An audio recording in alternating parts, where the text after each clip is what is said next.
চলো বন্ধুরা পাঠ ৮ শুরু করা যাক। অনেক তো পড়াশোনা হলো তাই না? এবার আমরা মজার একটি ছড়া শুনব। আতা গাছে তোতা পাখি, ডালিম গাছে মৌ, এত ডাকি তবু কথা কও না কেন বউ। কি ছড়াটি কি তোমাদের মজা লাগলো? তোমাদের পছন্দের যে কোনো একটি ছড়া এবার তুমি তোমার মা, বাবা অথবা ভাই বোনকে শোনাবে। এইবার তো ছড়া শুনলাম আমরা, এবার এখন একটা গল্প শুনলে কেমন হয়? আমরা পাঠ ৯ বাঘ ও রাখালের একটা গল্প শুনব।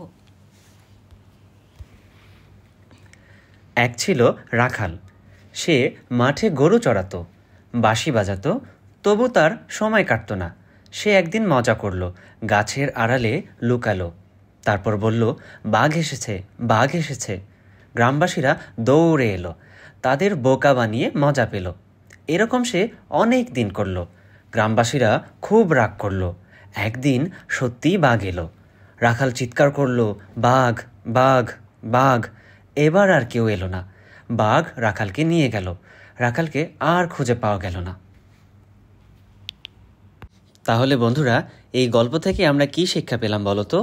এই গল্পের রাখাল বারবার মজা করার জন্য সবার কাছে মিথ্যা কথা বলছিল, কিন্তু যখন বাঘ সত্যি এলো তখন কিন্তু কেউ আর তার কথা বিশ্বাস করলো না।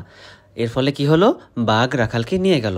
তাহলে আমরা এই গল্প থেকে শিক্ষা পেলাম, আমরা কখনোই মিথ্যা কথা বলবো না, আমরা সবসময় সত্য কথা বলবো। তাহলে কথা হবে পরের ক্লাসে।